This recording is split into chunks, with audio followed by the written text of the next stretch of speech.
Good morning everyone, welcome to my kitchen. For those of you that are new, my name's Janice and I'm a Thermomix consultant. Today I am sharing one of my recipes with you.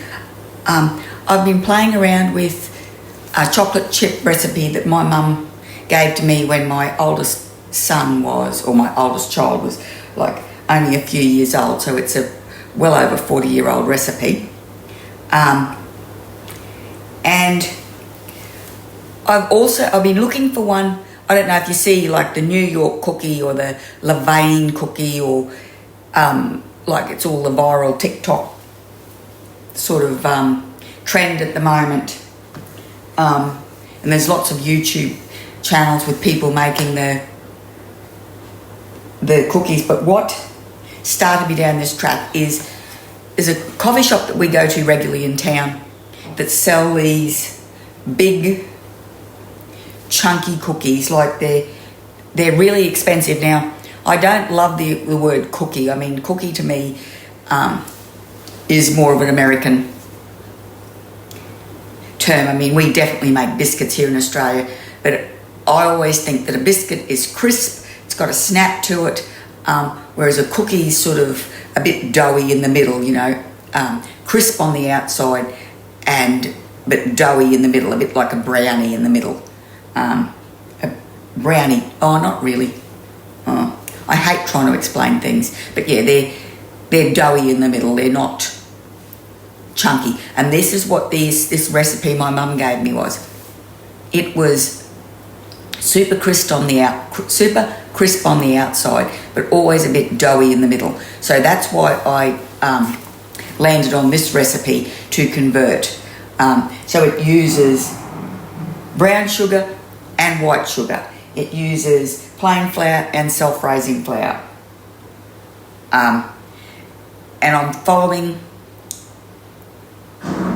their, I'll think of it in a minute, their quantities. And I have typed it into cookie dough, so into my created recipes. So I've stolen that picture of something, so I've got to take pictures of mine and replace it, but just so that it's easier to see when I'm scrolling through my created recipes.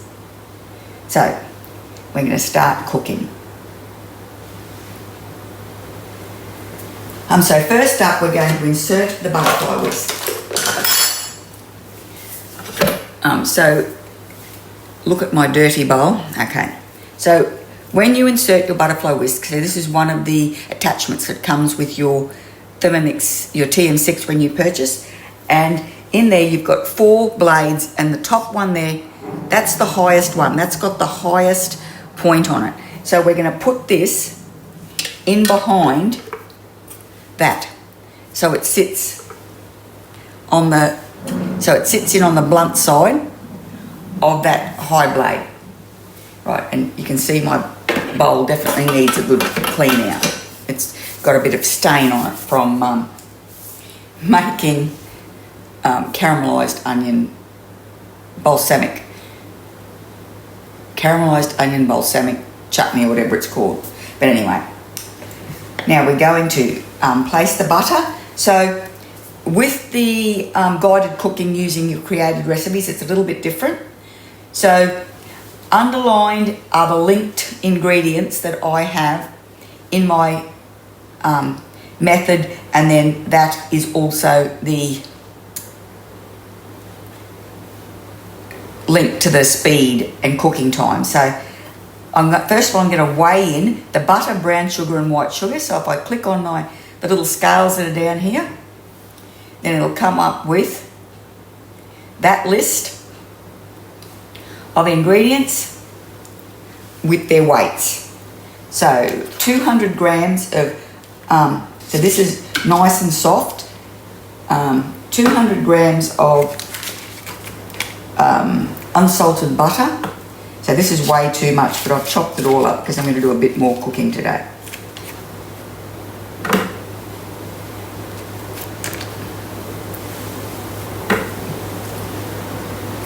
One more.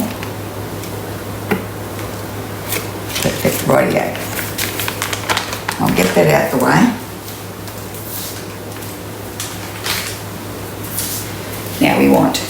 We're going to tear that because we want 180 grams of brown sugar.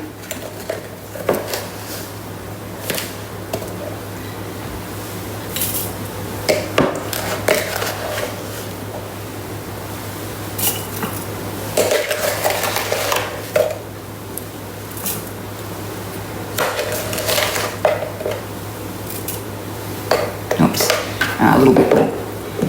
And 80 grams of white sugar. So what I'm going to do is do 70 grams of white sugar because I've just gone over the amount.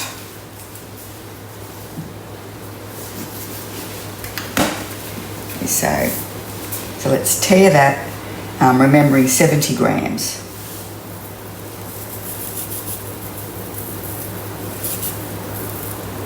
Oops. Perfect. Okay, so that's all. So we cross out of that. Then we're going to put the lid on. And now we'll go to our blade.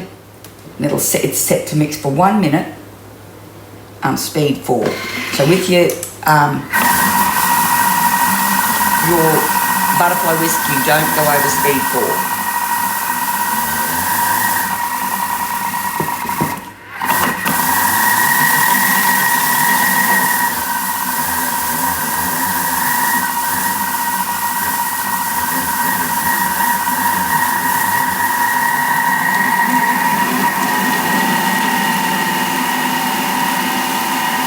We don't want to whisk this up so it's soft and fluffy. We just want to give it a good beat up.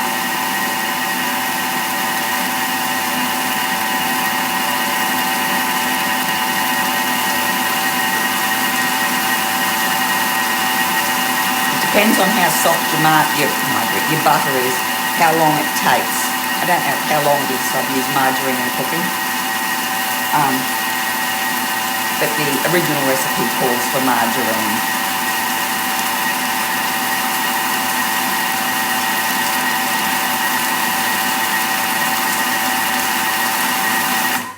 Rightio. So we'll cross out of that and now we'll go to the next step.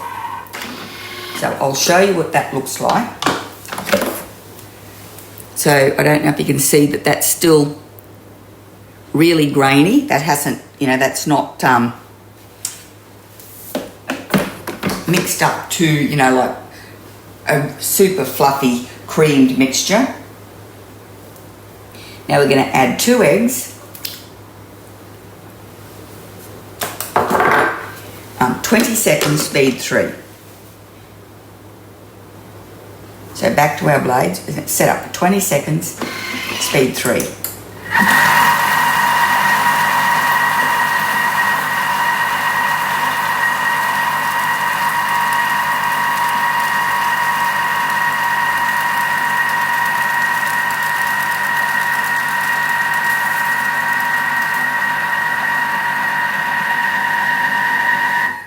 Righto. Then it says to scrape down the mixing bowl. So we're going to remove the butterfly whisk.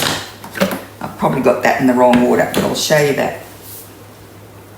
So you can see it looks a bit curdly, but that doesn't matter.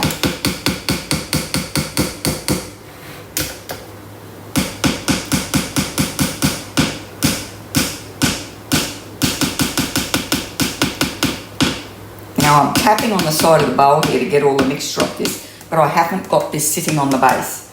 So if you've got it sitting on the base, it's not a good idea to tap on the side of the bowl because it does, it can affect your scales.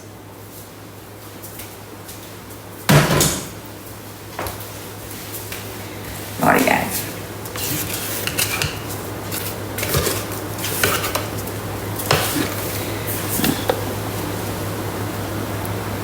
It looks delicious, doesn't it? Now we're going to scrape all that down.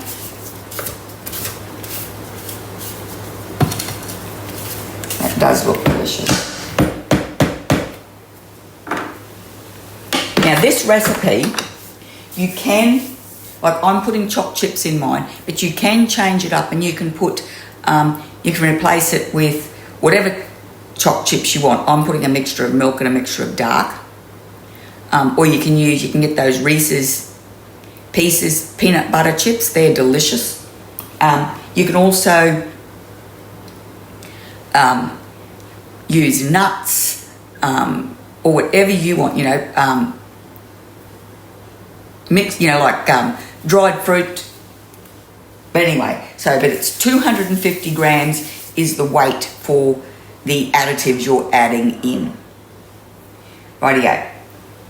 So now we're going to go to the next thing and we're going to add self-raising flour, plain flour, baking powder and salt. And what I didn't do is I was going to add in some, because this is extra I'm adding in some vanilla extract. And I'll just give that a little stir in. Perfect.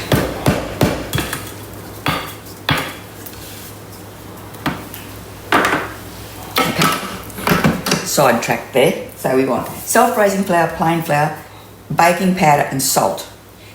So we're going to go to our scales, which gives us our list of ingredients, and our scales come up. So we want 250 grams of self-raising flour. So if you don't have self-raising flour, you can just add extra baking powder.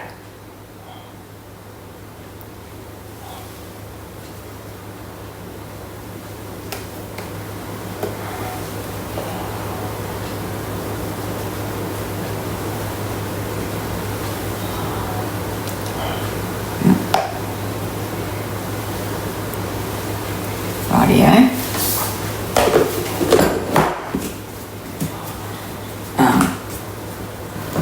We're going to tear the scales because we want 200 grams of plain flour.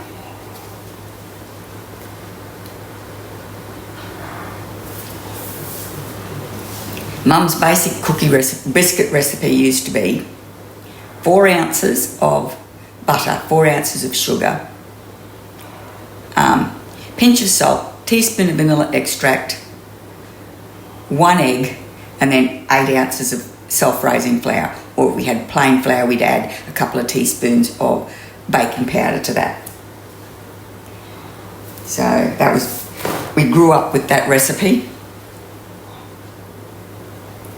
Okay, 200 grams.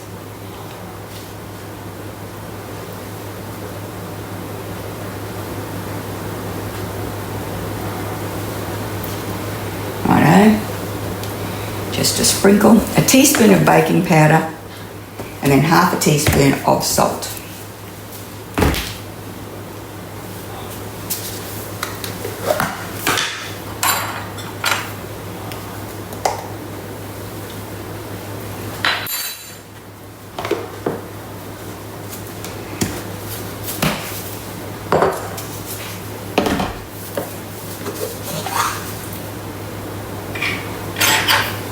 I do like these new measuring spoons that I got from the next shop, the rose gold ones.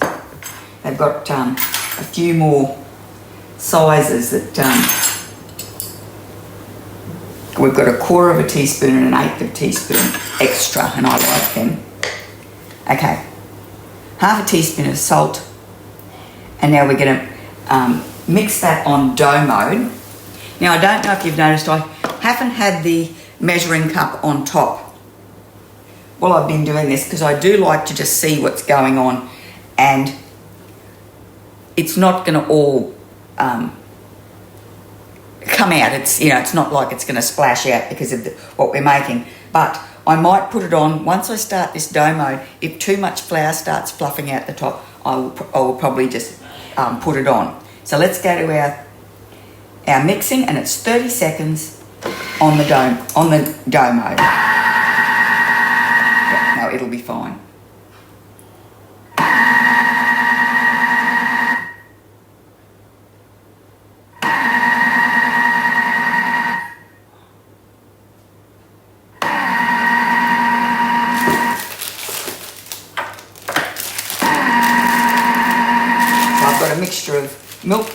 chips and dark chocolate chips here.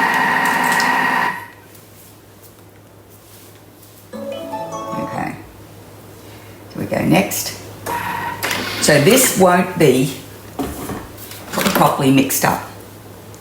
That's still quite floury, but we're going to add in the chocolate chips, and then we'll do that again, but after that I'm going to finish mixing it with a spatula. And what I've got to get is I've got to get a bowl to tip it into. Okay, so we're going to get our scales. It says 250 grams of chocolate chips, marked milk or dark. So these are dark, so I'll tip the rest of this in. And then I'll finish it off with milk chocolate ones.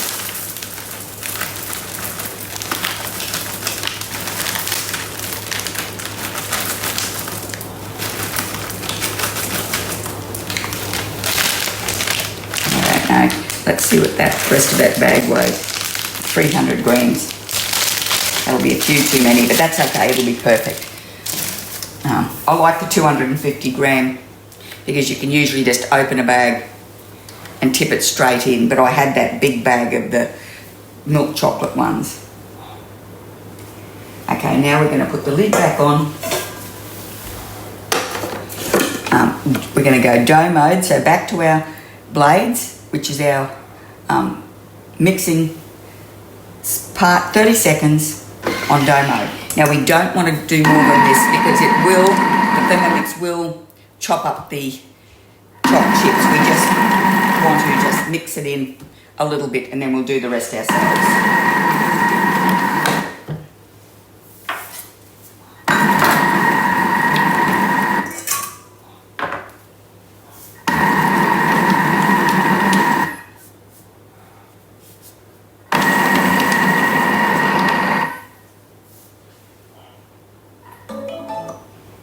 Okay.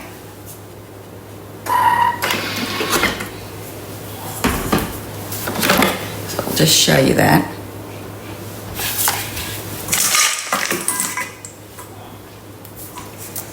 Rightio, let's get this out of here.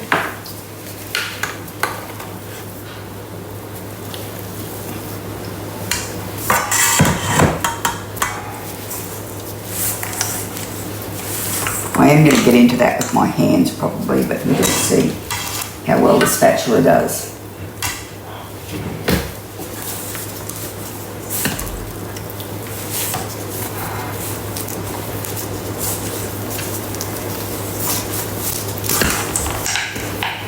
And the reason I'm using a bowl is because I want to weigh this, because I want to make this into 12 big cookies. So what I want to do is I want to weigh this and work out what each one should weigh. Okay. And then I will put them on a tray. I'll roll them up into a ball, put them on a tray in the freezer, and I want them in the freezer for at least 30 minutes before I bake them, just to really set them up nice so they don't spread too much. Rightio. I'll leave that alone now. So what we're going to do is we'll go here, we'll put the lid back on. I'll make this up into a ball.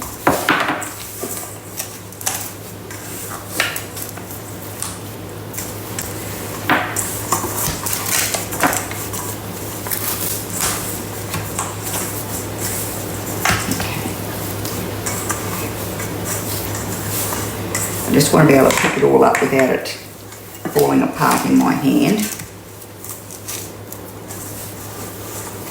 Okay, like that. Now we'll go scales. And that weighs 12.96. So we wanted about a bit under 110 grams, so maybe about 108 grams each. That's very loosely. Not very good math, not most perfect math, but it will do. So what I'm going to do now is I'm going to just break it up into 4 pieces. See, this is very soft as it is, so if you don't chill it, they'll just spread. Okay, not tear. What's that, 97? What's that? That's 106. That's 112. And this is what I'm going to do. I mean, you don't really want to watch me do this, I don't think. So, a little bit more. Roll them up into balls and then pop them in the freezer. You can chill this before you roll it into balls, but I find it does get a bit harder to make nice round dough balls. And that's what I'm going to do. I'm going to just put them out on a baking tray and pop them in the freezer. Once they've been in the freezer for half an hour, I will either pull them out and bake them, or I will leave them in there until they're frozen solid. Then I'll put them in a container. I've got a container that fits 12 dough balls this size perfectly. I've got a few of them. And then you can pull them out and bake them as you want. So as a general rule, we will pull out two dough balls. You preheat the oven to 180 degrees, bake them for 15 to 18 minutes. In my oven, I find I need the full 18 minutes. And then you can then you pull them out, allow them to cool on the tray because they'll be very soft. And if you try and just pick them straight up off the tray, they'll fall to bits. So leave them to cool on the tray. Then you can either eat them warm or leave them to get totally cold, and they're still delicious. But I like the crispy outside and the nice soft doughy middle. Rightio, I'll be back once we're ready to put them in the oven, and then we'll have a taste. So they've been in the freezer for 30 minutes and they're quite cold, but they're still, you can still shape them a little bit. I like to portion them out while the dough's still at room temperature. But these are 2 that I've pulled out of the freezer, and they're frozen solid, and they're the ones I'm going to cook. So this is one of the set, the 4. This is the smallest one of the rose gold baking trays with the oven liner, and I'm going to put them at 180 degrees for 18 minutes, and then when they come out of the oven, we leave them to cool on the tray, not completely go cold, but just cool so that you can pick them up without them falling to pieces, and then we'll give them a taste. Okay. These are our cookies out of the oven. Now,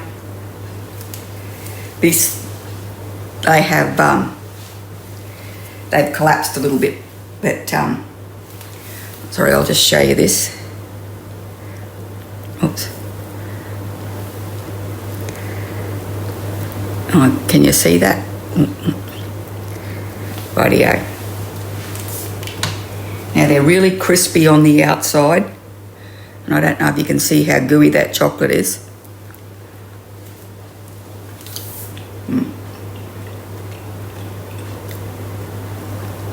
They are delicious. I can hear the crunch in my head, but I don't know if you can.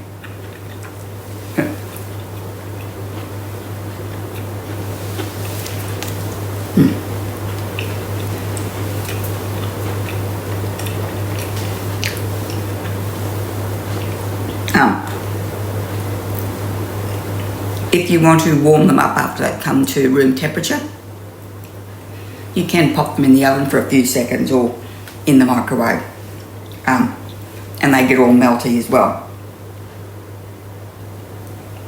And what I started to say when I was making them into balls about putting them in the freezer for 30 minutes. If you want to put like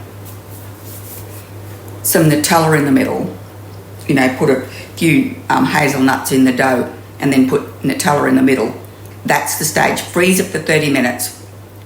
Then make the hollow. And I've got those, the half sphere molds from the mix shop, and I just put the Nutella in that and freeze that. I haven't tried it with this recipe yet, but I am going to. Freeze that, and then if you push the frozen lump of Nutella into the middle and then close it up around it before you roll your ball out, then I find it's a lot easier. Otherwise it's too gooey and sticky in it. But anyway, thanks very much for watching. I hope you enjoyed the video. If you did, could you please give it a thumbs up, pop over to my channel and subscribe, and I really hope I'll see you next time.